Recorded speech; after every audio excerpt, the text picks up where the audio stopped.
Good evening, everybody, and welcome. I think it's 6:30. I hope it is. I'm going on the clock on this right-hand side.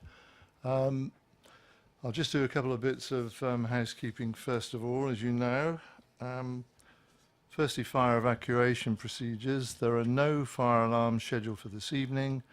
Therefore, if the fire alarm sounds, please evacuate the building immediately. The fire exit is located at the rear of this room. Go down the stairs and meet in the War Memorial Park. The meeting is being webcast live on the internet. The webcast will also be published to YouTube after the meeting, but check with the officer for confirmation of that. And the normal warning about mobile phones. Can everybody turn off their phone or switch it to silent so we have an uninterrupted meeting? Thank you. Anyway, welcome again. I'll deal with the agenda. Apologies for absence and substitution. We've got Councillor Carruthers, who's substituting for Councillor Tristan Robinson, so welcome. And I know we've got our new colleague here this evening, haven't we, who is Councillor Mackay. I'll get that right, sorry. Welcome. Other than that, I think we're all known to each other, and I'll do my best, obviously, to make sure that I don't miss anybody out in terms of the proceedings this evening. Just by way of introduction, I think I'm probably following Councillor Miller's process in terms of DC, but on my immediate left and right are officers who are here this evening to support the committee, and obviously on the left and right of the table going down we have the councillors of all political persuasions and none who are making up the Scrutiny committee this evening. The first item I need to deal with is the appointment of vice chair, or vice chair, plural, and I'm seeking nominations for two vice chairs, one of whom obviously relates directly to the call-in process, and the other more strictly a vice chair that is a support in respect to the Scrutiny Committee proper. So can I ask for nominations, please? Councillor Miller. Thank you, Chair. For the appointment of the vice chair to this committee, I'd like to nominate Councillor Graham Faulkner. Thank you, Councillor Miller. Sorry, is there any seconder for that? There is, Councillor Golding. Any other nomination for that particular vote? No, I'm sorry. Okay, it's very handy because we've got Councillor Faulkner's name pad already marked. So, would you like to move into this position and give me assistance? Is that okay? Thank you very much. Now, in regard to the position of vice chair for any call-in process that we may have through the year, can I ask for nominations? Councillor. Thank you, Chair. I'd like to nominate Councillor Tilbury, please. Thank you very much. Is that seconded? Thank you. Any other nomination? Okay. Thank you. Councillor Tilbury, you're re-elected as the Vice Chair dealing with call-ins. I don't know how many you're going to get through the year, but thank you for that. Okay. Urgent matters. I have non-notified. Oh, sorry, I do beg your pardon, and I made a mistake straight away. Thank you, Teddy. Declarations of interest. Has anybody got a declaration of interest that she or he needs to make? Okay, thank you. Urgent matters. I have none notified to me, other than those that we have shown on this agenda. Item 5, the minutes of the meeting held on the 12th of March. The process really is for me just to move these minutes. Certainly I wasn't present at that meeting, and only some of us were. Are you content that they represent a true record of the meeting and can be approved? Yeah, everybody nodding? Okay, thank you. Item 6, appointments to the performance panel, and the current membership is obviously listed in the agenda for you, but we're looking for 5 members of the performance panel. So I guess that literally is by nomination here this evening, or self-nomination, I think, as well. But so can I look for nominations, please? Councillor Ashfield. Councillor Tilbury. Do I have others? I'm Karen Day. The Vice Chair, sorry, Councillor Faulkner, thank you. We need a couple more, preferably. You've got nothing better to do, come on. Councillor Bean, thank you for that. One other, if we can make it. I don't know how prescriptive it is in terms of it having to be 5, but...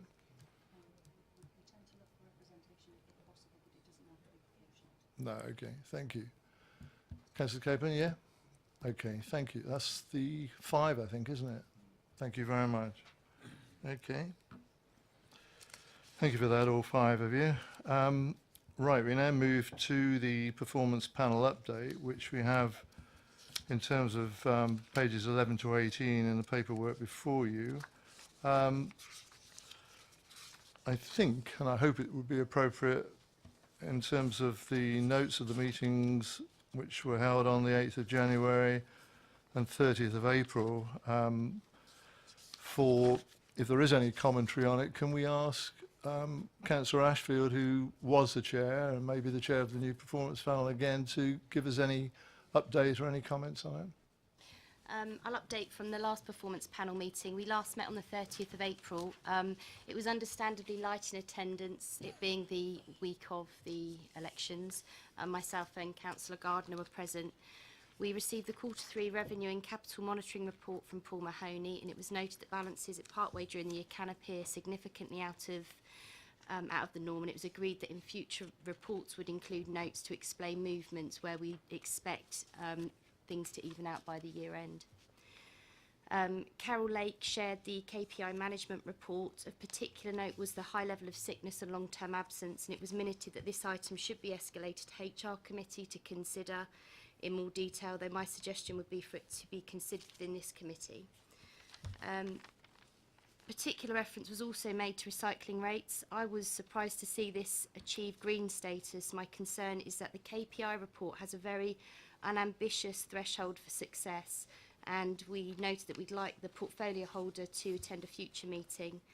The next meeting is on the 4th of July and will be joined by the CEO and Deputy CEO of the Anvil. Thank you, Councillor Ashfield. In terms of your report, probably there are a couple of things that were raised there which we might like to just comment on. I mean, firstly, are people happy with the, councillors happy with the update report from Councillor Ashfield? Yeah. Can you just go back over, you know, the staff sickness issue that you were raising, which I know has been brought to the attention of the performance panel. I mean, I think I can say, I mean, it is the fact, obviously in HR committee we have regular reports in regard to these matters, and it has been certainly the subject of some concern over a period. I mean, coincidentally, yesterday I was at an HR committee where this report was received, and there were a number of things said at that committee which related to outstanding surveys that had been made in connection with a number of the units, business units within this authority.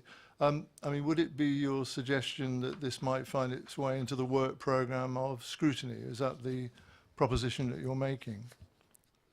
Yes, I'm not familiar with the work that's going on in HR committee, but perhaps this is a more a better place for it to come. I don't know what your opinion is, having been on HR committee where this was brought forward, but I think it was significant at the last performance panel meeting. So certainly the deterioration in the level of absence. I think, I don't have the report in front of me, but I think 13% of the workforce on or having taken long-term sick. Okay, thank you. I mean, seeking advice of officers, what we can do, I think, in that regard is liaise, isn't it, with the chair of HR. We can look into the relationship, obviously, in terms of the work HR is doing on this, and I think as there's a general concern being expressed, the Scrutiny Committee could have a particular in-depth look at this, but we'll check the process once we get out of you know, the meeting this evening, if that's okay with you. Thank you. And we'll make a note of that in the context of work programme for the coming year. Okay, thank you. Okay. With that, is everybody happy to receive the update report that we have? Thank you very much. Okay.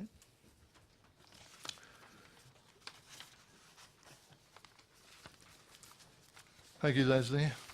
That was brief, wasn't it? But thank you for coming.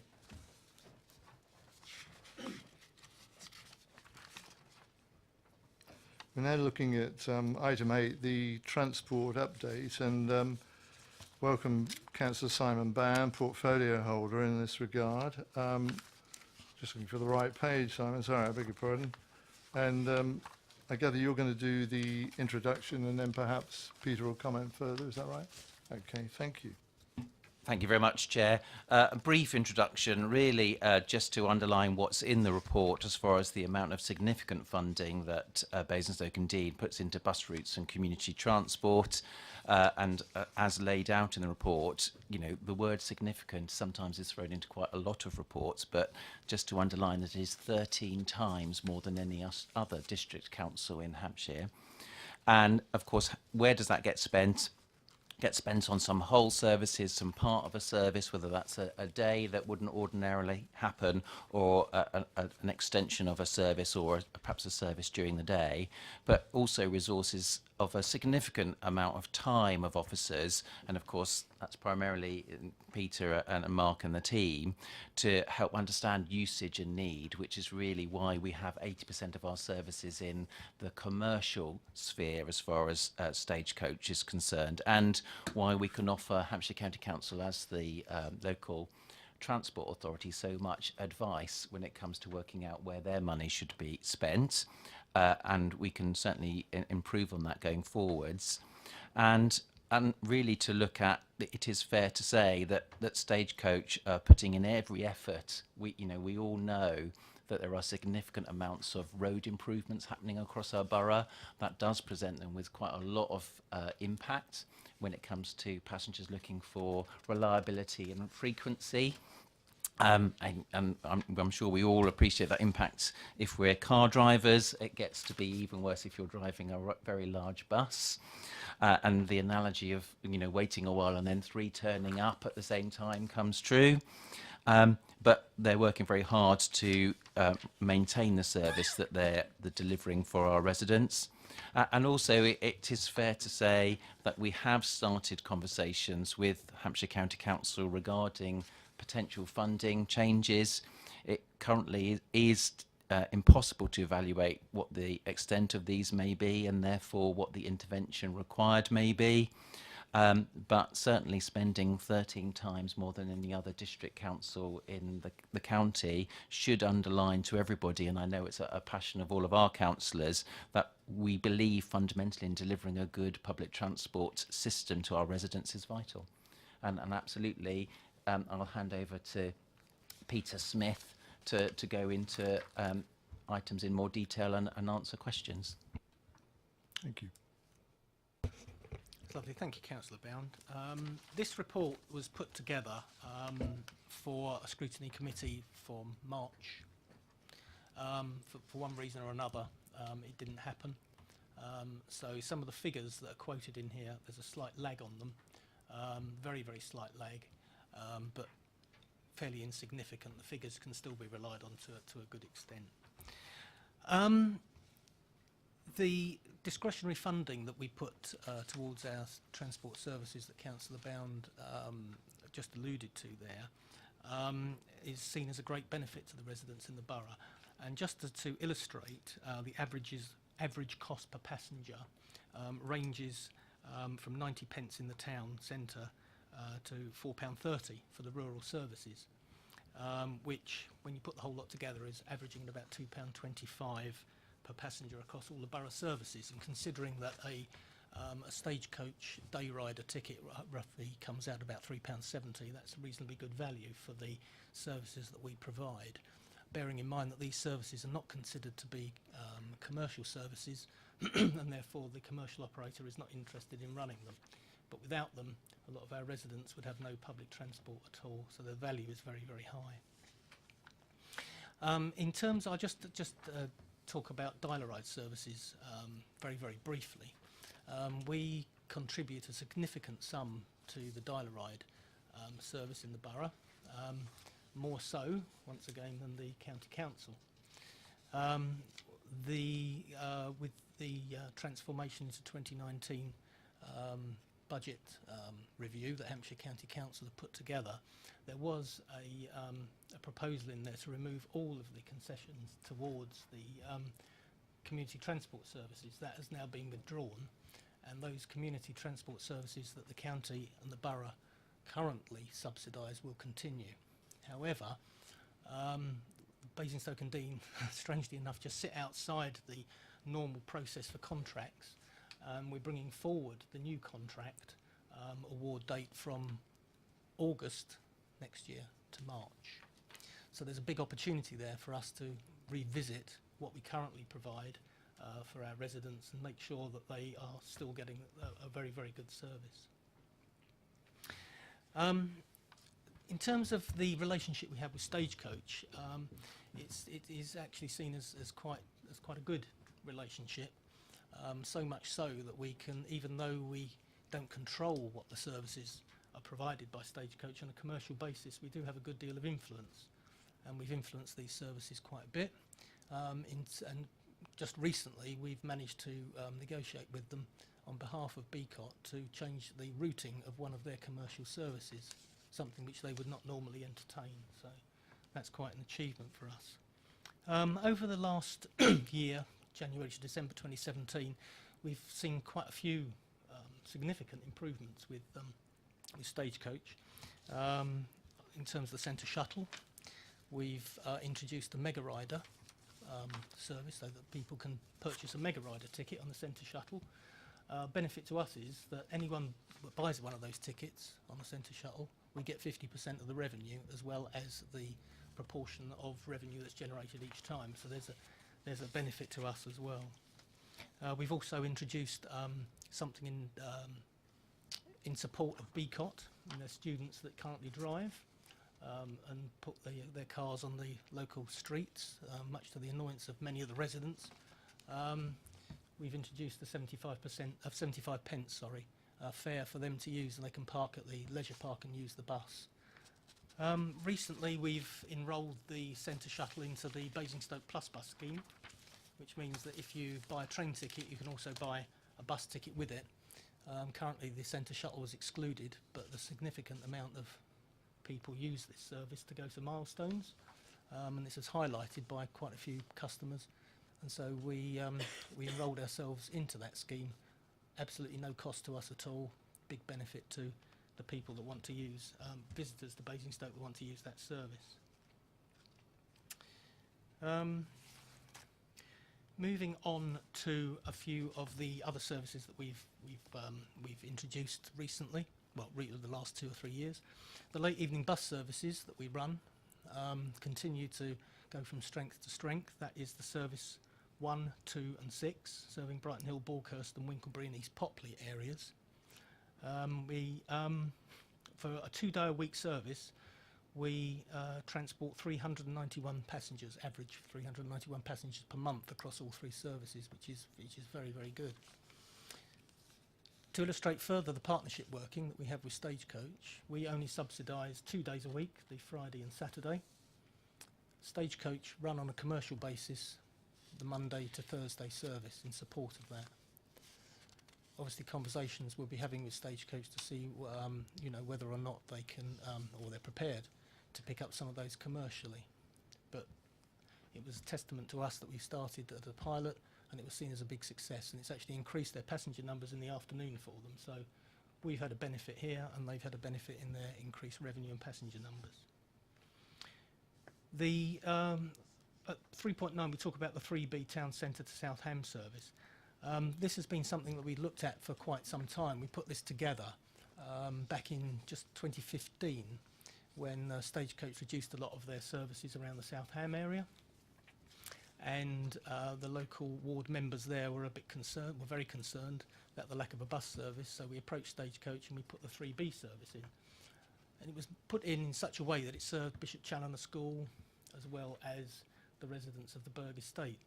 Looking at the passenger numbers over the last few years, we've identified that a lot of these journeys on that service could be run commercially. And we've approached Stagecoach, and they are quite receptive to taking on some of that service as a commercial venture. Also, we're looking to integrate it with the Route 4 as well, see if we can do something with the Route 4, which is a Hampshire County Council funded service. So we could end up making significant savings in the long run with them as well. The Route 16 is our 3-day-a-week service. I just touch on this briefly. It was a service that was put in a couple of years ago. Part of it wasn't very well used, and we had a consultation with the local ward members and the users of this service to reduce the route and provide a quicker route into town, which Stagecoach helps us with, and we achieved that very very quickly.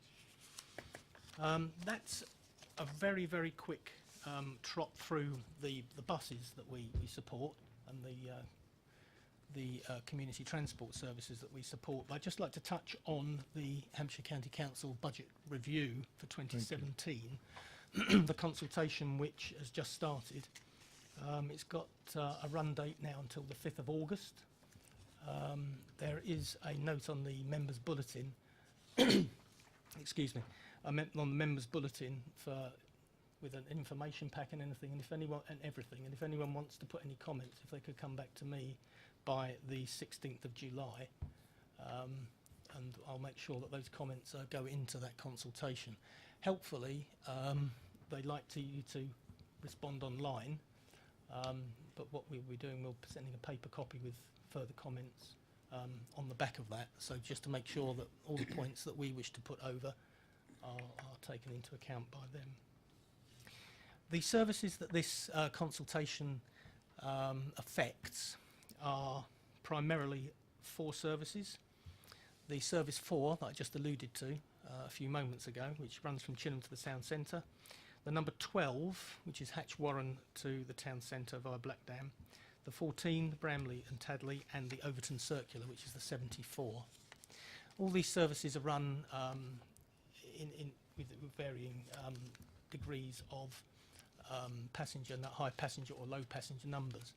But the 74 in particular, it should be noted, is a local service, and probably when you're looking at the figures you'll think that not many people use it, but bearing in mind the people it's trying to serve, that's quite a high proportion of the population in Overton.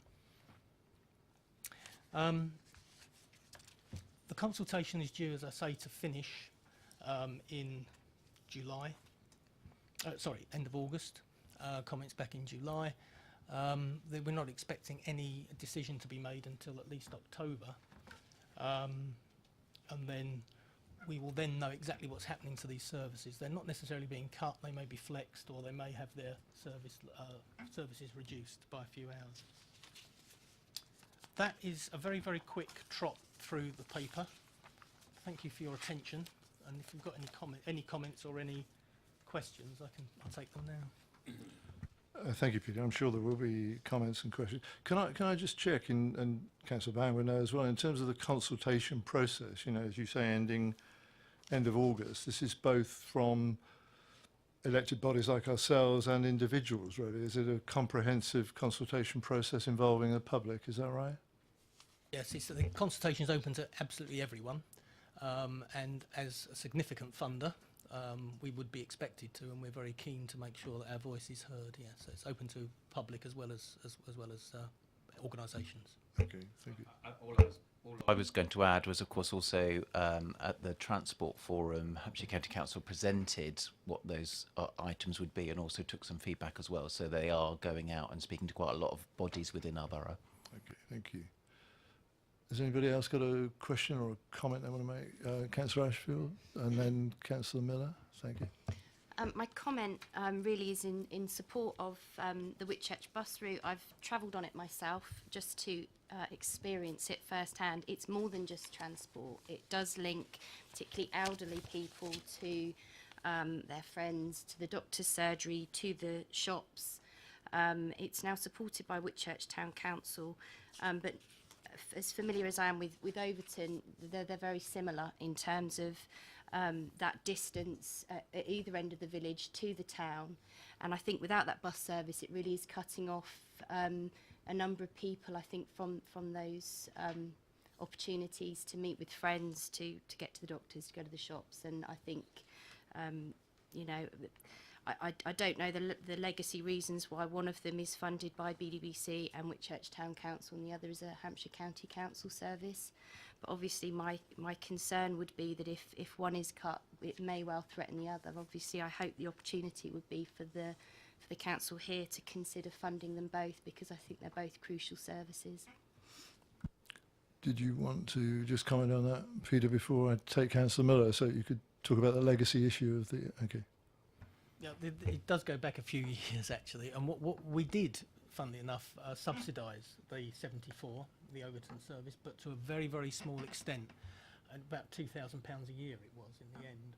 And at the last review in 2015, Hampshire County Council have agreed that they would take over responsibility for that service, which we obviously welcomed, and there was no indication at that time that anything would happen to that service. Since then, for budgetary reasons, the budget has been moved from the community bus service budget to the public bus service, which is why it's now being looked at.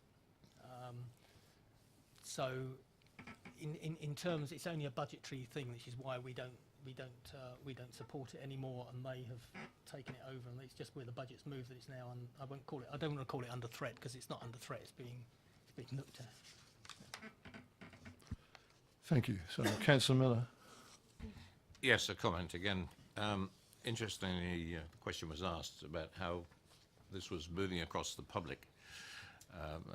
Was it a public consultation as well? Well, I can tell you that certainly in the local social media around my neck of the woods, there are some fairly frank views being made about this consultation already, and they've been there for the best part of a week.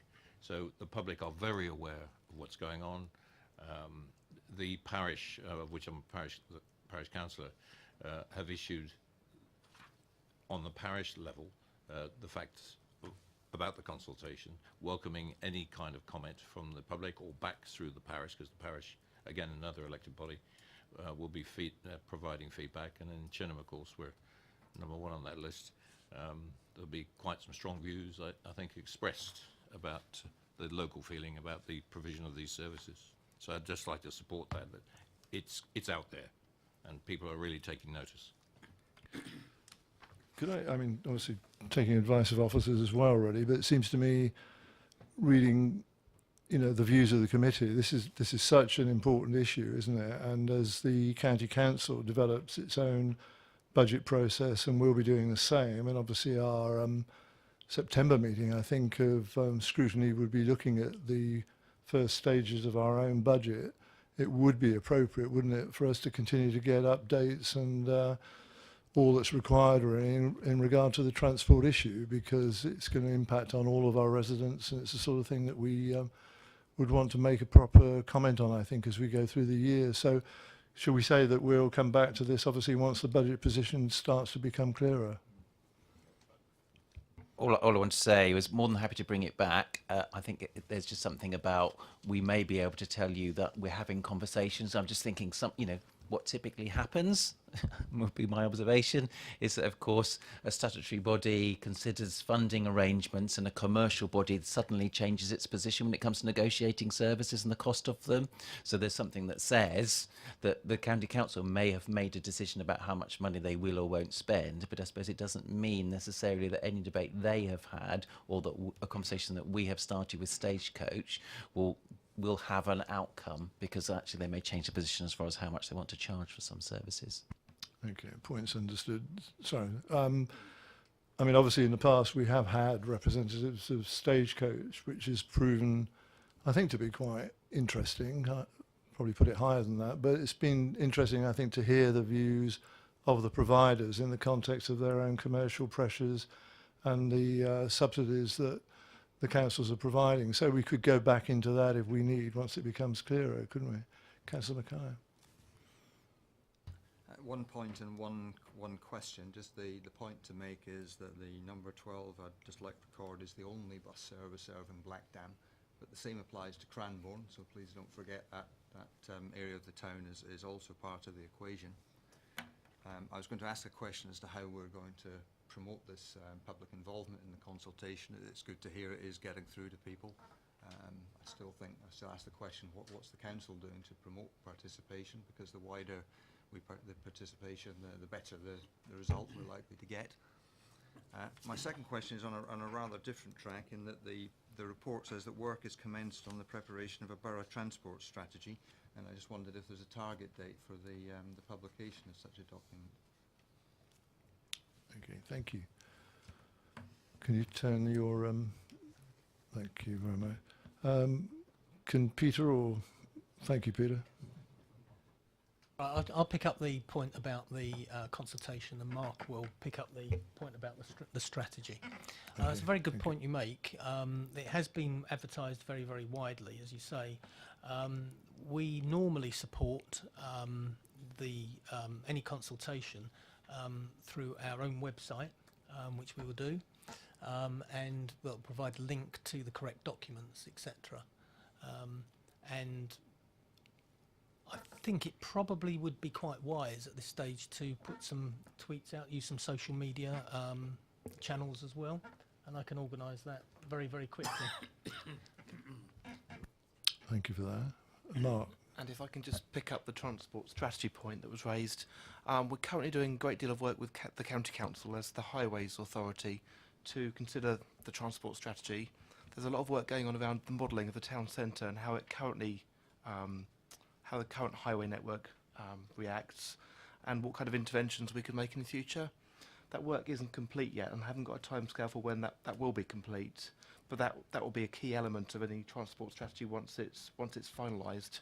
And that's something we'd like to take to EPH committee in time, and to involve members more widely. So I can't give you an exact answer, I'm afraid, but it will be coming back to members at some point.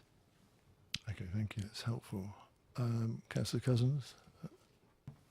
Thank you, Chair. It's a question in regards to 3.25 onwards, so where we're talking about Hampshire Council's budget review.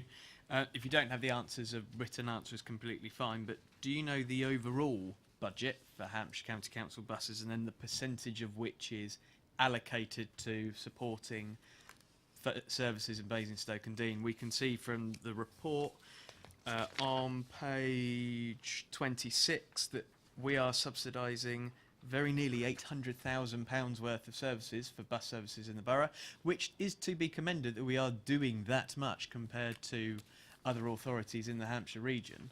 But at the same time, it'd be interesting to see what's their overall kitty, how much are we getting out of that, because that might open up a wider question in terms of, I know it comes back to that unitary authority question, is there an opportunity for us to go, hang on a second, we're not getting particular value for money here.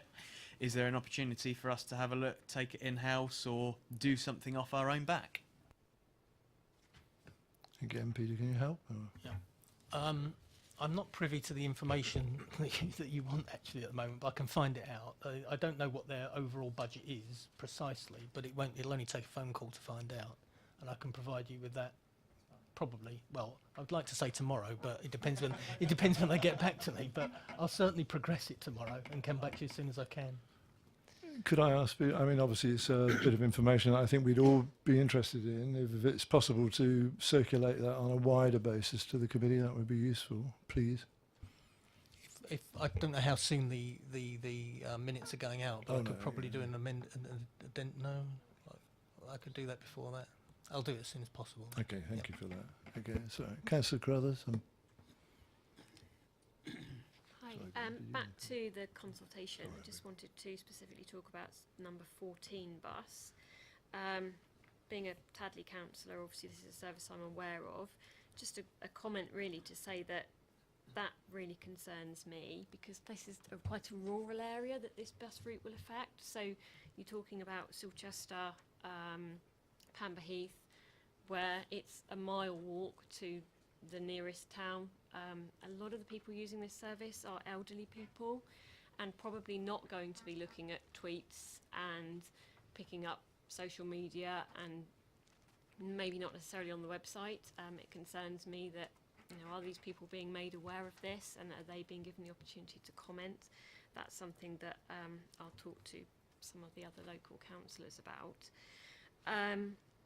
Also, just to make another comment regarding the subsidy for the late evening services of the bus route number 2, just in support of that really, I can see living in Tadley how much a difference this makes to people. I know there's been chopping and changing to that service in the evenings, and I know as a mum of a 12-year-old child who's hopefully soon going to be popping into town with his friends, that it's a good thing that we've got this, that young people are able to get into town. There isn't an awful lot in Tadley after a certain time of night, just to be able to get to the cinema, to be able to get to work, and I hope that we can continue to receive that support for the people of Tadley.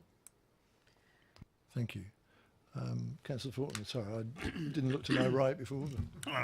Thank you, Chair. Looking at it from a different angle, a rather simplistic one, can you clarify what exactly is the purpose of this consultation? And leading on from that, I suspect, is it prioritising what we would have cut if there are budget cuts from HCC?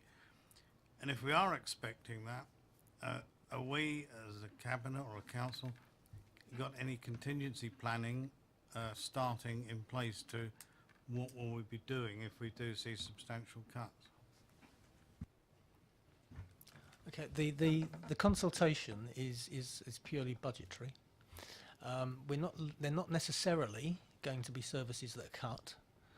They may be flexed, and by that I mean you may see a reduction in or an increased frequency or lesser frequency depending on where they are. They've given us an assurance, and I've got no reason to disbelieve that this won't be the case, that anyone who has a public transport service now will still retain the opportunity to use public transport, so no one who has a service now will be left entirely without public transport. It's quite a wide ranging consultation, and it's really looking and analysing figures to see where services are well used and where they're not so well used to make those financial decisions. But what isn't taken into account, which is why I mentioned it before when I was talking specifically about the reduced passenger numbers that you might see, is the social value that that comes with the use of these services. So I'll just use a very, very quick example. We have a service that we currently subsidise along with West Berkshire and Wokingham councils for Stratfield Say. If that service was to go, nobody in Stratfield Say would have a public transport service at all. And that's what Hampshire are saying, that where there currently is a service, they won't be cutting it completely. But they may change the bus service for a taxi share service, which operates on the same timetable. We use them to good effect in Basingstoke and Dean. We only pay for the use, so people pre-book, and the service runs to a timetable, so there's efficiencies there. Conversely, we had actually a taxi share service in Old Basing, which was so popular that we actually now run a community bus service instead for that. So that's the sort of thing that they're looking at, economies of scale. In terms of the contingency plan, until we know what the decision is, there's no. They may, for example, not make any changes. They may not cut any bus services. They might just reduce the frequencies, and that would obviously change the whole dynamic. So until we know exactly what we are looking at, it's very, very difficult at this stage to actually make any contingency. I know Councillor Brown wants to go. Can I just? I just wanted to add to what Peter said, because this is probably the point. If my colleagues aren't aware, we are truly blessed by Peter and the team, because they almost, whenever I speak to them about passenger numbers or a particular issue with the route, it almost feels like they know every single passenger by name and have probably spoken to them over the phone. So I think that's something that, when it comes to that level of intelligence about where people are, where they want to get to, and then being able to react to any change in services, I think that's something that, one of our contingencies, in my opinion, is we have a huge amount of knowledge about local community duties and where the transport needs are, and that's something that absolutely comes from the team. Councillor Bean. Thank you, Chair. So I guess just to carry on the same theme as the consultation, obviously it is concerning for any ward member whose ward is mentioned in here. Obviously Hatch Warren is on there and the number 12. I think I'm not actually going to pass. I feel like I need to say something because I am the councillor for Hatch Warren and Begwood, but equally I think we've got a responsibility as councillors to respond to that consultation on behalf of our residents, encourage our residents where we can to also respond to that consultation. But equally, we are concerned, but at this point, we don't know what we're concerned about because we don't know what the outcome of that is. So that's why I don't want to spend too much time on it. It's a concern, but until we know what that looks like, we can't really do much, to be honest. So yeah, I just wanted to touch on 3.4, which is the maybe this is just I don't know too much about it, but what is this about, the concessionary fare for BCOTs? Could you give us a bit more, how did this start? Like, where obviously it's not very well received, it would appear, but I'd just like a bit more information about why do we offer this? We were contacted, or I was contacted by a local ward councillor who'd been approached by several residents that were concerned about the lack of parking for residents in the area around Beacott, and they recognised that a lot of the Beacott students that drove to Beacott put their cars in the street rather than in a car park. The students wanted to be as close to Beacott as possible, obviously, and they didn't want to walk. And I was asked if anything could be done, and I put together with Anthony Bravo a package that would be as attractive as possible for BCOT students, but could be sustainable by the centre shuttle, because obviously we need to keep the revenue in to reduce our subsidy. So a 75 pence fare was agreed, and this was actually not only available for students, but the staff could use it as well, should they choose. It's left to BCOT to promote as much as they can, and they promote it when they have their intern days and so on. It could be a lot better, but it's largely reliant on the students themselves wishing to use it. What actually, the walk is less than 2 minutes from the bus stop to the entrance to the college, so there's not really a great deal of effort needed, but they still don't want to use it for some reason. Come back. So, just again for my understanding, is there any, are we losing out in terms of the fact that we're doing something for this and it's not being taken up? I'm probably not wording that in quite the right way, but is there any loss to us in the sense that we've introduced this but actually uptake's really low? Is it something that we need to be looking at, and actually is it the right thing? I think we're unfortunately people of convenience. You see it with school runs. I know it's slightly different, but with all the will in the world you can come up with the best ideas to try and reduce the numbers of people that are trying to park as physically possibly close to that places, but it's just a losing battle. So I just want to ensure is that there's no additional cost to us in providing this, and the fact that it's not very well received. There's certainly no loss to us, because every one, even if it's just one person that uses the service, it's extra revenue that we weren't getting before. To turn it the other way round, obviously, the more people that use it, the better it is for us. But we're certainly not losing out, and along with all the other offers that we've put in place, it has increased the revenue for the centre shuttle, and thereby reducing the subsidy that we provide. Can I just take Councillor Golding next and then Councillor Cousins? The Cousins wanted to be a relevant ward member talking about the centre shuttle, in which case you might as well continue. Oh, First, if is that what it is? Okay, sorry. Thank you, Councillor Golding. No, it was just for information for the committee that it was Councillor Westbrook and I that approached Peter saying, you know, we've got a parking problem, as lots of councillors do in and around very important things in their wards, and it was just a way of, could we try and find ways through in terms of pushing alternatives. It hasn't been as successful as we'd have wanted it to be. However, yes, the college talks about it at inset days as well, but we're also encouraging the student union to publicise it more. The college do their bit by putting up posters and reminding their staff as well that this opportunity is there. So I think it's one of those things where hopefully word of mouth will eventually get to it, but certainly in its infancy it's proving a little tougher than we wanted it to. But fingers crossed we'll get the right side of it in the end. Okay, thank you. Councillor Golding. Just a couple of quick points on relation to Route 16 on page 23. The bus-using residents of North Waltham and Durham were indeed grateful for the simplification of the route. It was very much appreciated, and I'm not surprised that numbers went up initially. I was, however, a bit worried to see that numbers were disappointing in November, and I noticed you're keeping a beady eye on things. How's it going?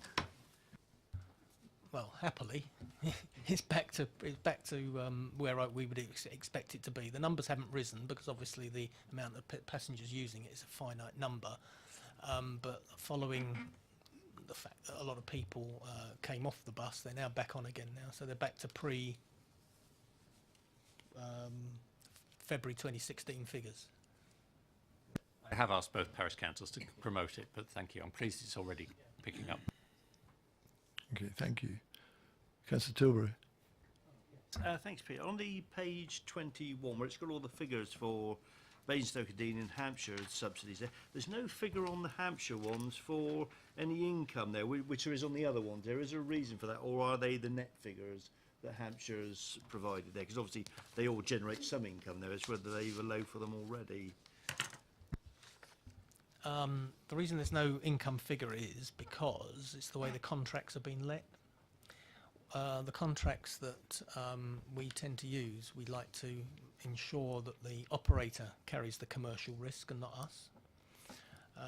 Hampshire County Council take a different view, and they will just let a contract for a value, and that value is as you see it there. So the on-bus revenue, if you like, doesn't get returned to the county for that.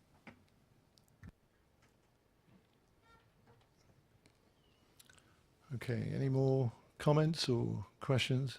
I mean, we are fortunate, as I think Councillor Bowen said, to have colleagues who are officers who are so knowledgeable about the whole complexity of the transport provision.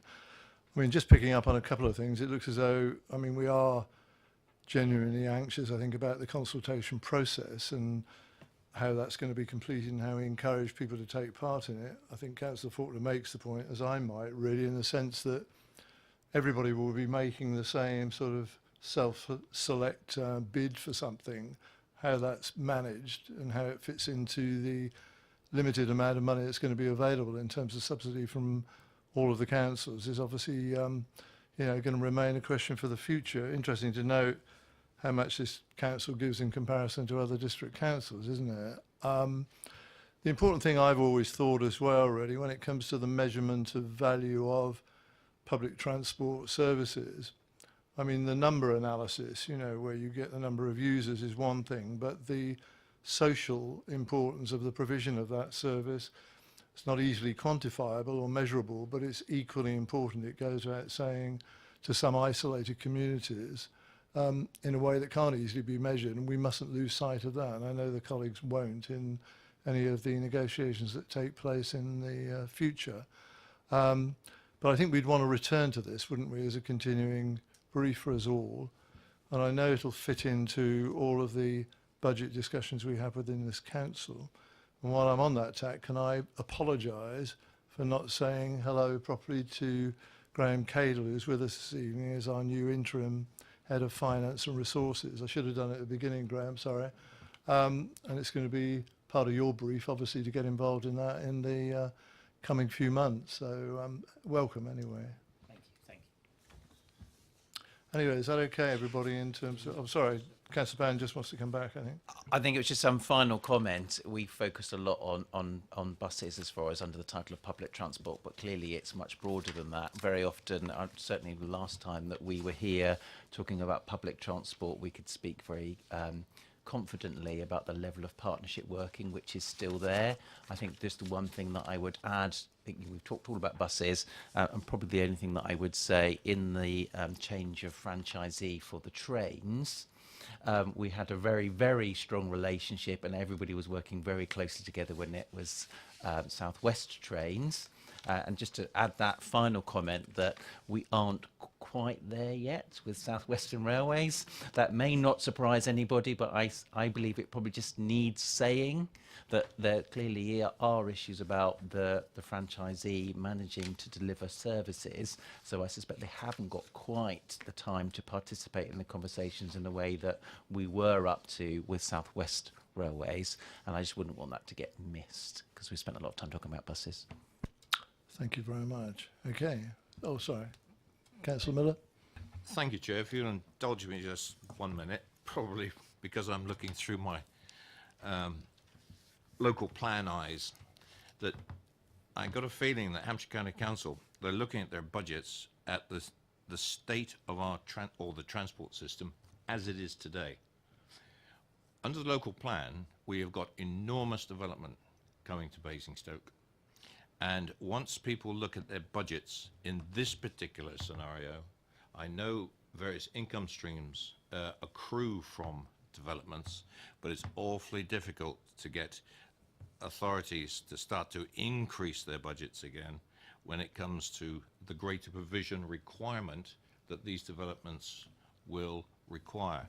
Now, I'm very, very aware, I've been working with Mark, I think now, for certainly the last 9 years, that his team are acutely aware of the local plan implications.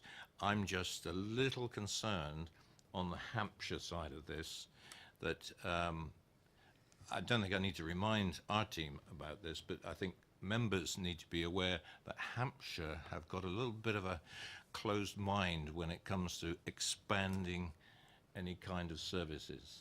And notwithstanding our very, very full support that we give to our local transport services, which is evidenced in the paper, but I just want to mention that in passing, Chair, if I may, that we've got a big time coming in the next 10 years and our transport requirements are going to grow, and we need to keep pace with it, I think is probably the best way to put it.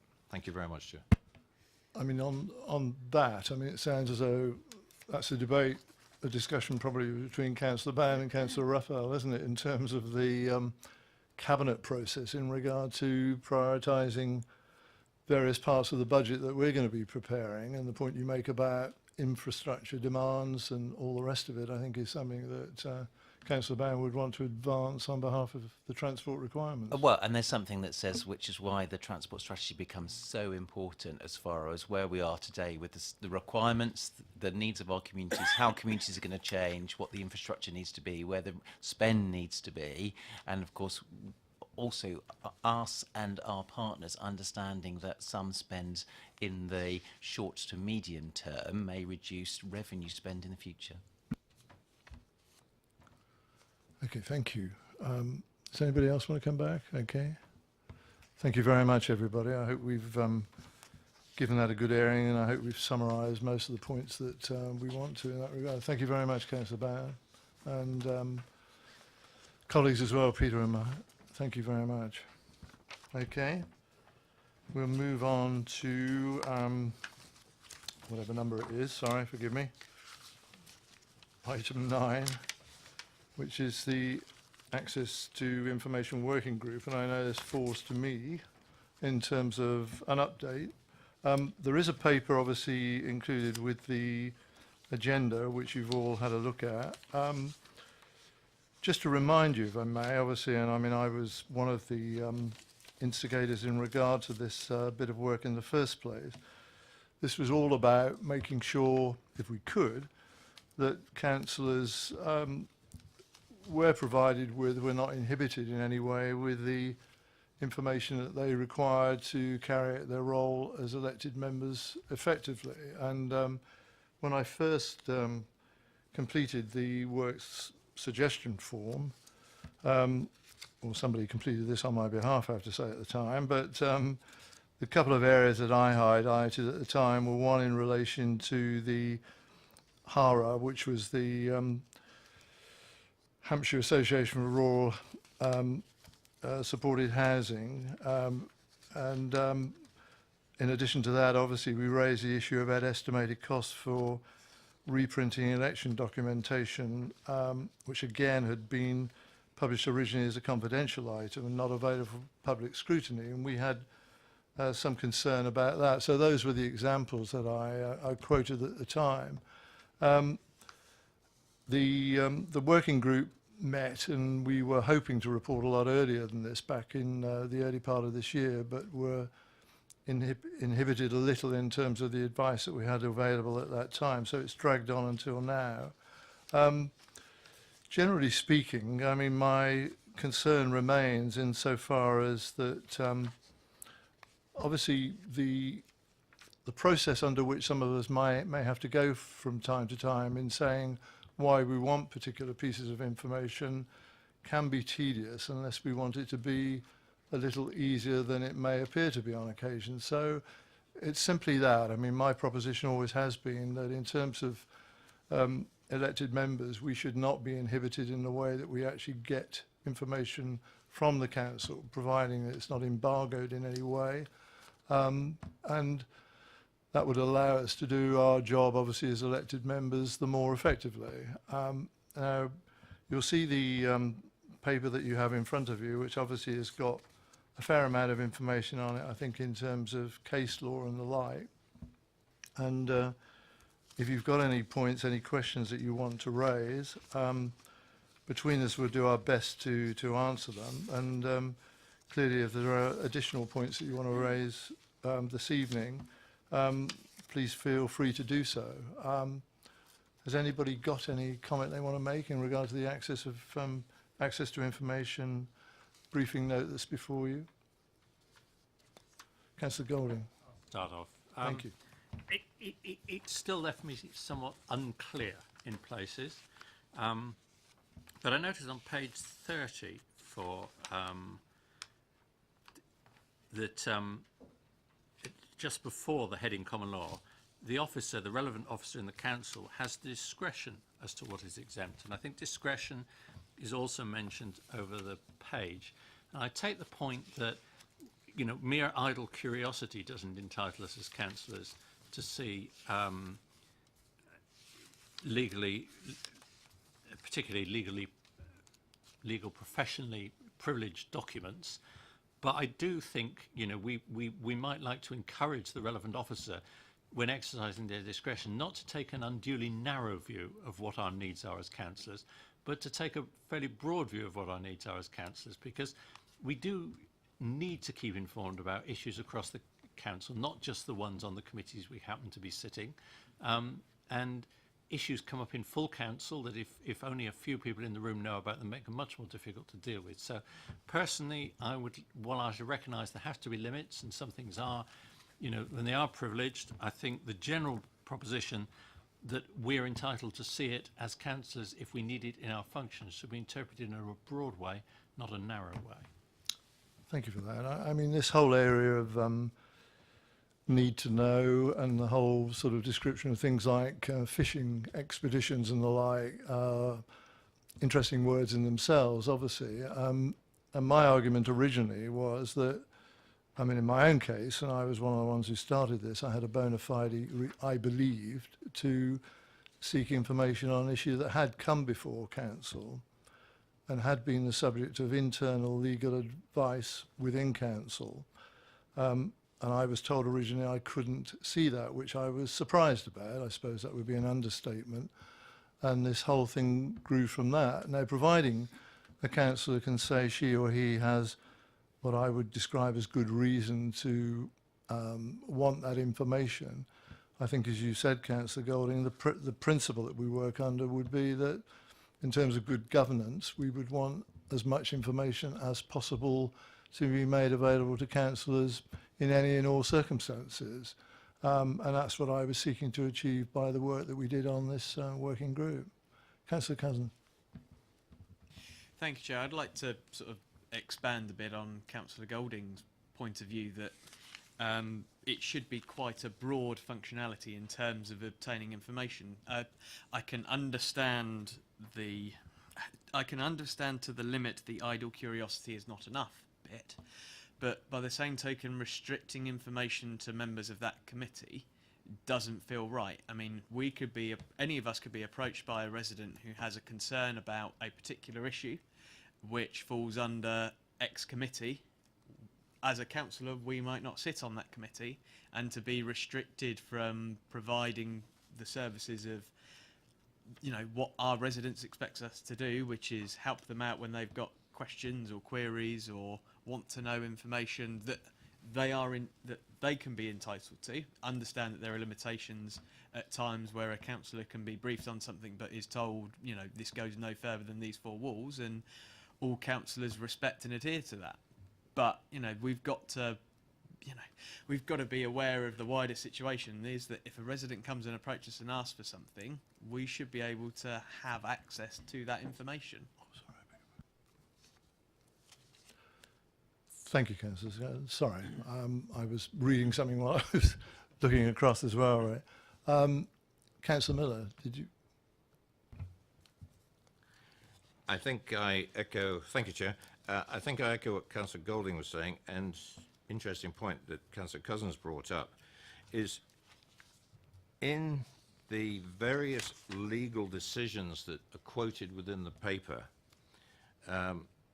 in fact, what Councillor Cousins just said can't happen according to RV Barnes Borough Council, because the fact that you happen to be a ward member and one of your residents wants to come to you about a committee you're not sitting on, that's excluded, but we come back to the discretion of the appropriate officer. And it seems to me, and that's where we need sort of to focus on, I think. That word discretion, I'm highlighting it now as I go through the paper, and everything seems to be coming up to the discretion of the appropriate officer, because I think we could sit around here all night and look at these various legal decisions and say, well, we're not going to get anywhere here because we're being bounced one to the other. And I think this discretion, unless we're in the situation where we sit on the committee, yes, you can handle it, because that is accepted within the paper generally. But it comes down to the discretion, and I think that really needs to be spelt out in rather more explicit terms, I think, for the guidance of every elected member in this council, so we know where we stand. And I think that's really the essence of Councillor Golding's question. I mean, it may just be, sorry, I'm cutting across you, that we need to do a bit more work on this, just to make it clear, I think, really, over this issue. I mean, my proposition has always been that providing there are no, dare I say, data protection issues, providing that there are no personal confidential issues involved, the information should be made available to any or all councillor seeking to do the work that they do, unless there is an absolutely good reason for it to be described as exempt information and embargoed in some way. So we start with the principle that in terms of good governance, we expect to be provided with the information that we require in regard to all and every matter of this council, really. And I think if we start from that and work backwards, that's the way to approach it. Sorry, Councillor Bean. Sorry, I don't know whether I'm just oversimplifying this, but if we request some information and it goes to the relevant person and they say no, is there any form of escalation process that we're not happy with the initial no, that someone else could actually take a look more independent? I don't know, I'm asking the question. Is there a process in place that allows for me to not be satisfied with the response that I get? Is that what's lacking here? I don't know. It's an interesting question in terms of the inverted commas appeal process. I mean, it ultimately rests with our head of law and governance, really, in terms of the determination of any decision of this sort. Arguing a point beyond that, I mean, obviously it's a matter of debate where one would go, obviously to the chief executive, but some of that would sound to be a little bit heavy-handed, and I think a lot of it comes back as we're repeating, I think, tonight, really is the approach to this, really. And my argument has always been, unless there are exceptional reasons why a piece of information can't be provided, I think the premise has to be it should be provided, and the councillors concerned should be trusted with that and able to use it, providing it isn't just for some superfluous political reason, heaven forbid, as if any of us would ever do that, as you know, and providing it has that backcloth to it, then the premise should be, yes, this is all for good governance, and that's our approach to this. Councillor Tilbury. Yeah, so I think, I remember the case, the Harrow case, quite well, but because I got involved in it as well, as I recall. But I think part of the problem is a lot of the case law on this is very, very old and dates back to the days when councils were run a completely different way. The issue around, kind of information, if you're not on that committee, you can go along and speak at that committee, so can you, you should be in the same position as the other members of that committee. And again, I think it comes back to this issue of, unless there's a good reason not for people to know, then they should be able to know. Particularly now, because the other thing we've got now is freedom of information. And often you've actually got more rights as a private individual than you have as a councillor, which it does get a bit surreal at some points where people have asked for information which we struggle to get and which then they're obliged to give out at that point, because it has become more open. A lot of this dates back to the days when decisions were made behind closed doors and in rather murky ways, and and those days are long gone. There was much more transparency, but this is one area where there still seems to be a few people trying to hang on to information, and we had this on a number of occasions. Many don't. That was another one where it sort of came out where we were sort of struggling today. Well, why did we make certain decisions? And eventually we were allowed to see the documents, and that solved a lot of the problems. Because the trouble is, if it looks like someone's trying to hide something, it makes people naturally suspicious. So it doesn't help. Generally, the more open, the more transparency, the better. Thank you.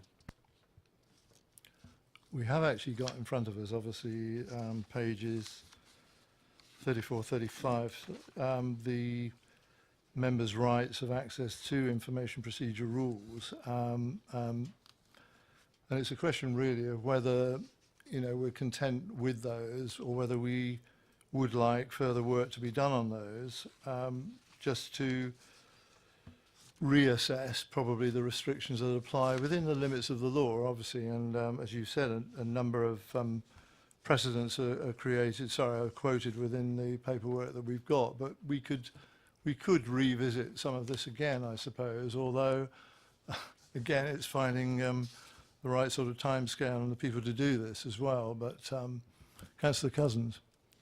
It was only a minor observation, Chair, but it would probably need to be amended anyway because of references of 1.2c and 2.1c where it references political assistance. So it's going to have to be changed anyway. So do you then just take the opportunity to go, well, hang on, the instructions that we've got in front of us seem a bit murky at best. Do we properly flesh out your the position that I think the committee is coming to, which is a presumption in favour of providing the information available to councillors, and we frame it within that context. Thank you. Councillor Miller. Thank you, Chair. I'm looking at the front of agenda item 9. I take it these are the words in the report of the Task and Finish Group as the author of the report presented to us this evening. Sorry, it says the Task and Finish Group consisting of about 5 or 6 councillors. Yep. As far as the members' rights of access, is this an extract from the Constitution? Is my first question. Constitution-wise, I just don't know. Again, as Councillor Bean said. Sorry, I'm advised it is. Sorry. Okay, if it is, then presumably the Constitution Working Group should be looking at the text in there with an input from us. I think the comments we've made tonight, I picked up the one about the British assistance. That drives an edit of the document anyway. And I don't know, I wouldn't dare put words in your mouth, Chair, but I think the points that Councillor Cousins made, I think I've made, and both Councillor Golding has made, if it was agreeable to the committee, that possibly the discretion of the appropriate officer needs to appear in here. because I don't think it does at the moment. Those words, I think they describe exactly what we're aiming for here. The appropriate officer is the monitoring officer.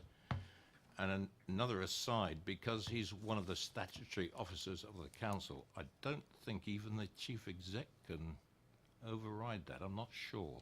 Probably not. Because it's a matter of law, and the monitoring officer has his own particular No, terms that's of right. reference. That's right. But anyway, that's an aside. I'm trying to be helpful here. No, to- you to- are. To Yeah. actually progress this. I believe the Constitution is under the Constitutional Working Party, but some guidance from the committee possibly could assist. Looking to my learned friends on the left, I mean, I think if we could do that, get it back into the CWP process. I know we've been through this already, but I mean, we could do that in terms of that amendment, couldn't we? Okay. Thank you. Right. Has anybody else got anything else they want to say in regard to this item that's before us tonight? Thank you for your comments, and I'm sorry, as I say, the work on it was somewhat delayed over a period, but better late than never. Thank you for doing it, though. Well, thank you for that. Okay, item 10, review of work programme. In terms of the way we approach this, I mean, I guess looking around the table, there will be a number of things that spring to mind in regard to councillors who make up the scrutiny committee, in addition to those regular things that obviously we have scheduled in respect of scrutiny, which includes obviously the mandatory process of looking at the budget, both in September, I think, for November and January. sorry, November and January. So in addition to that, obviously it is in simple language a bit of a bidding process, I think, really, to see what we might include in our work programme for the future, albeit we've said tonight I think we want transport to reappear again, obviously, in terms of an update in respect of the budget provision there and the support this council will be giving in the period ahead. So can I just invite comments on this, please? Councillor Cousins? Thank you, Joe. I'd like to put forward some suggestions for the work programme for the coming year. Okay. If I can start with two, and if anything else jumps out at me, I'll come back. First of all, I would like, in light of Hampshire County Council having a look at the local enterprise partnership, is for us to have a look at the local enterprise partnership. I want to stress that this is not having a look at our representative on the LEP, which is the leader, but more a case of this is public money being spent in our borough, but there is no scrutiny in terms of how that money is spent and why. And I think it would be rather prudent that there should be some local eyes having a look at what those proposals are coming in and what they intend to spend that money on. That's my first suggested piece of the puzzle. The second bit is in regards to the media protocol, and I would like a review of the media protocol. I and Councillor Westbrook have been subject to a rather unfortunate circumstance where we were advised by the media officer at 4:30 that a press release regarding something happening in our ward was going out in the next 5-10 minutes. It was something that the ward member and I had been working on. We had come up with a proposal for it, and yet we were not asked to contribute to the press release. We were not advised or sought a draft version. We were just told, this is the press release, this is going out, and it's going to the local paper. It was only because we saw that email drop in whilst I was checking my emails that we managed to have a look at it and contribute directly with the paper in question to have some ward representation on it. But I understand that there are other councillors across the borough that are having particular issues where they're not getting the opportunity to either have a say in the press release that relates to their ward, or indeed if there are launches in their particular ward that they're not being invited to, they're just being told, either after the event or just as the event is happening, oh, by the way, the portfolio holder or, you know, somebody is going to be in your ward and is doing X, Y, Z. And I think that's a little bit inappropriate. And I think it's prudent that we have a look at that and try and shape it for the better. Okay.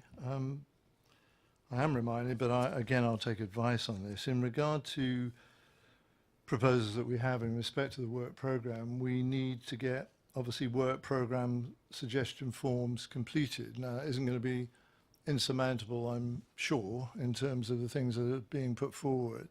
And can I just check, Julian, and say that can be after this meeting tonight, can't it, really, providing that these are completed by the people that are making the proposal. And obviously, we'll have a clearer picture then exactly what the item is. So that's the process that we'll complete in that regard. Councillor Miller? Thank you, Chair. I'd just like to put my name to Councillor Cousins' suggestion for the media protocol, because I've certainly been touched on that, and I'm quite happy to support you, and we'll get it going. Okay, thank you. In case Councillor Cousins thought this was something that only happened to opposition members, I got an email. Yes, I had an email yesterday. I wanted to let you know that we are sending out the release below tomorrow morning, so it affects all of us. Oh well. Common concern, which is good, obviously, in that regard. Okay. As I've indicated as well, I mean, we have our scheduled work in respect to the budget that comes forward at the November meeting and again afterwards. Are there any other items that people think would be appropriate for the work programme? Reminding ourselves, of course, there are some outstanding matters listed in the agenda in any case, which I'll move to in a minute, but thank you. Councillor Ashfield, I beg your pardon. One thing I would like to put forward, and obviously can follow this up with a form, is parking enforcement. To look at the number of staff, how they're geographically located, and the remit of their work, particularly the coverage of rural wards, and how the timing of and start and finish time of shifts can impinge on certain enforcement being undertaken at certain times of the day. I've spoken recently to a traffic warden and understand that it is physically impossible to enforce at certain times of the day, which is difficult if you have parking regulations that are time specific. I think without regular enforcement in specific places, particularly around inconsiderate parking, you know, if somewhere's only being visited once every 6 months, you're not building up that level of deterrent, and it's making enforcement almost impossible. I would also wonder if we could look, as part of that, whether there are other solutions to parking enforcement, and perhaps that there aren't, but if there are any other innovative solutions to parking enforcement aside from traffic wardens being in certain places at certain times, if that's something we could look at. Okay, thank you. I mean, as I say, looking at the work programme suggestion form, I mean, in terms of its composition, it allows, obviously, the instigator to give a brief statement about what the background to this is, and I'm sure, again, Councillor Ashfield, you'll be able to do that, really, quoting examples where they occur, really, so that would be useful, I think, in this context. Are there any more? Did I see, sorry, Councillor Tilbury? Yes, one thing I was going to ask is why the last few years we've taken on scrutiny of the budget, which is something that audit and governance do anyway, and having sat there, sort of like Graham as well, we sort of basically end up doing the same job as audit and governance doing, and it's only something that's come across this committee about the last two or 3 years, and it just seems a bit sort of pointless to do the same work as another committee. I know there's an overlap in some areas, but there's no obvious reason, and we seem to be doing the same thing. That's one thing there, but the one I'd raise is housing and the impact on the private rental sector, or the way we deal with people who are in the private rental sector who want to get on our housing list. I've had 2 instances in the last year which were quite shocking, where people were not able to get on the list, even though they were being evicted, on the basis that they were their rent was affordable.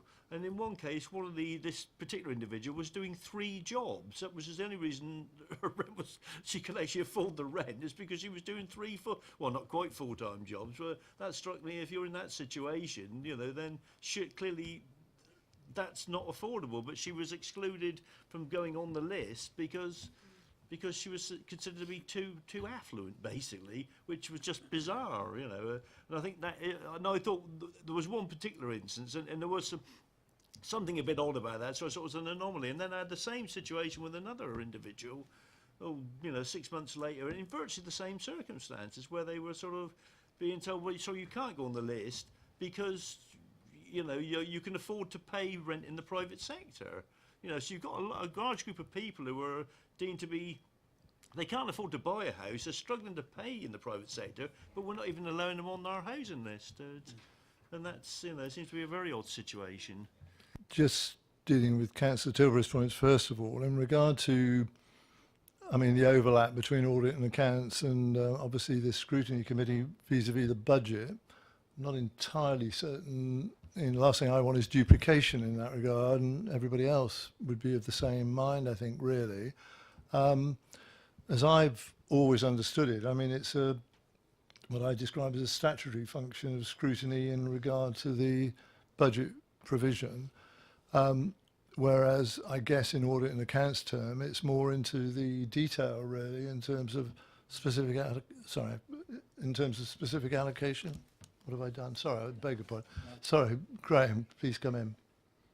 So forgive me, this is day 2 and I'm not completely aware of all the committees and how they work here, but I think the purpose of audit and the audit committee is more around the processes and controls, whereas normally for the scrutiny function it's about understanding and giving challenge to the budget options where you invest, de-invest, and obviously the impact on the residents.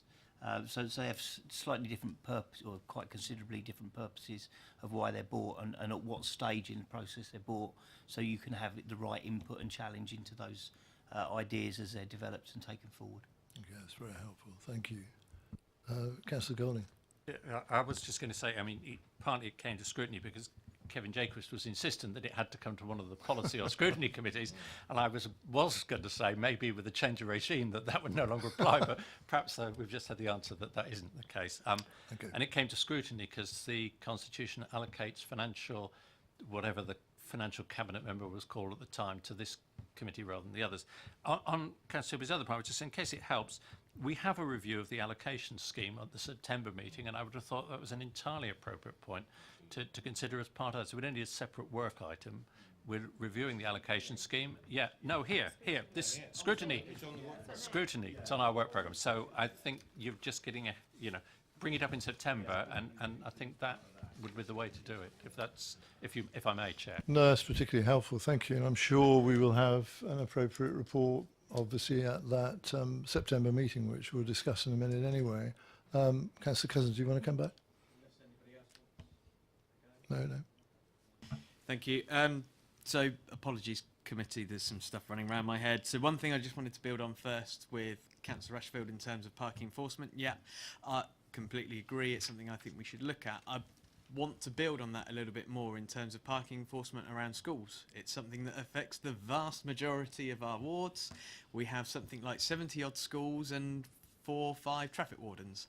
And they can't police all the schools all of the time, and I appreciate they can't be there every time it's drop off and pick up, but at the same time you kind of know as a resident / parent that you're probably only going to get checked once a year, maybe twice if you're really lucky. And we perhaps need to think about, A, the regularity, but B, also, are there any alternatives in terms of trying to deter antisocial parking that we see in and around our schools, and particularly in those areas, because the behaviours of some, and I must stress the word here, some parents who do park abysmally and dangerously at schools, I think is something that we need to pick up within that work programme. 2 further suggestions that have come to my head, one of which would be in regards to consultancy spend. We spend a lot on consultants, and it seems that our our fees in terms of consultancy spend has increased a fair amount over the past couple of years. I'd like to interrogate that a little bit more, for want of a better word, to see who has oversight over that spend, where is it going, what is it doing, which services within the council are using consultants more, what are the reasons behind that. I think that could be a rather interesting point of inquiry for us.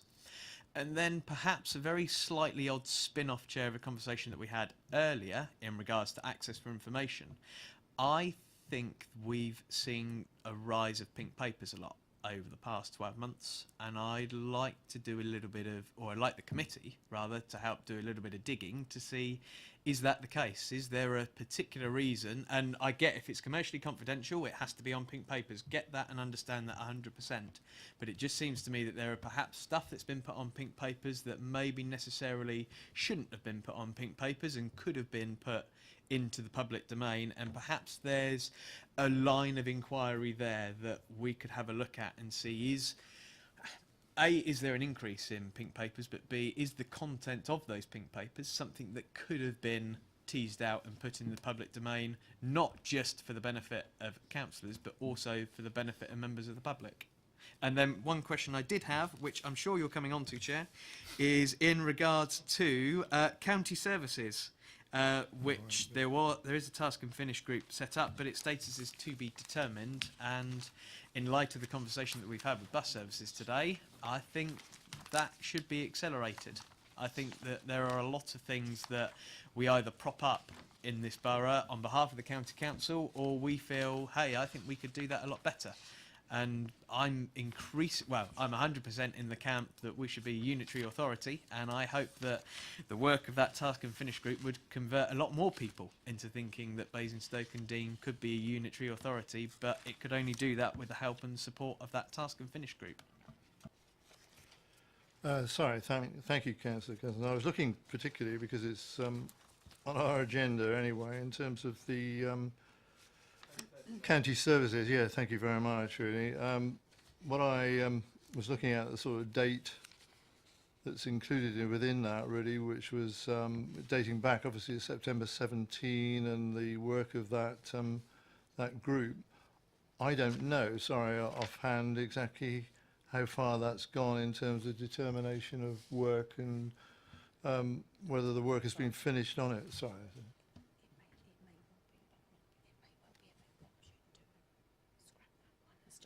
Yeah, I'm being advised, and I'm sure it's very sound. Thank you. I mean, in terms of what has gone before, probably a good idea to call a day on that, to scrap that and restart this under the same general heading, really, probably with a new constituted group, really, possibly to be led by Councillor Cousins, really. Is that, okay, thank you.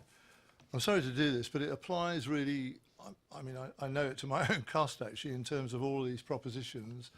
We end up, obviously, with, the completion of the work, programme suggestion form, but also the offer from elected members to be primarily involved in the task and finish group, really, and to get support where that's required along the way. Now, if we can all guarantee to do that, then we can bring appropriate work back to the Scrutiny Committee. So that's the sort of prerequisite that goes with it. So thank you, Councillor Cousins, and thank you, Councillor Ashfield, and thank you everybody who's made those suggestions. Are there any others? I mean, I've got a bit of a list already, really, but it's going to be fitted into our programme as we go through this. So let me turn to my right note. Sorry, forgive me. So at the moment, in addition to those matters that remain outstanding, we've got the LEP, which is one of the items raised, the media protocol, which I think does seem to find support from councillors of all political persuasion, the parking enforcement issues generally, and I know Councillor Cousins has made the point about how effective is that in the context of school parking and all that goes with that. The budget I've referred to on more than one occasion. Consultancy spending, now I do, sorry Graham, look across in terms of how we would gain information in regard to those consultancy fees and how the Scrutiny Committee might get a chance to examine that and see, quote, whether it represents good value for money in general terms. And I know you haven't picked up on this necessarily in this council, but how would we go about seeking information on that? I know it appears in the budget under one heading or another, obviously. So, again, forgive my lack of detail about Basingstoke, but usually you can interrogate the general ledger about spend against certain companies or against certain spend type. And then I guess from understanding your comment, it's about relating that back to the business it's been bought in and I guess the return on investment or the outcomes of that work. So we could certainly work through and look at what that is. I can't see why you couldn't have something that would give you some value and some understanding of where that is. But we could work that through. Thank you. Chair. I mean, that technical specialist advice is something that we couldn't operate without, isn't it, really, in that regard? So thank you for that, Graham. And the last one really was this growth of pink papers, which is something that I think perhaps all of us have noticed in terms of the way that's grown, whether it's grown exponentially and whether it's with good purpose is a matter for us to look at, I think, and the use of that as well, really. I see Julia looking askance at me. I think that, I mean, that would nearly be a matter of fact again, wouldn't it, really, in terms of historically where pink papers have been used, where they might not have been, perhaps, in terms of open and good governance, and that would be the sort of start point, would it not? We have got some information. Okay. Sorry, Julia's telling me there is information for that, so that would be helpful as well. Okay. Okay. Well, I mean, it doesn't have to be tonight, obviously, you know, but thank you. We've got a reasonable list, I think, haven't we, really? Is that okay? Sorry, Rob. Councillor Golding. Are you coming to the other existing task and finish group? I was, yeah, Good, eventually. okay. So. I'll wait to get there.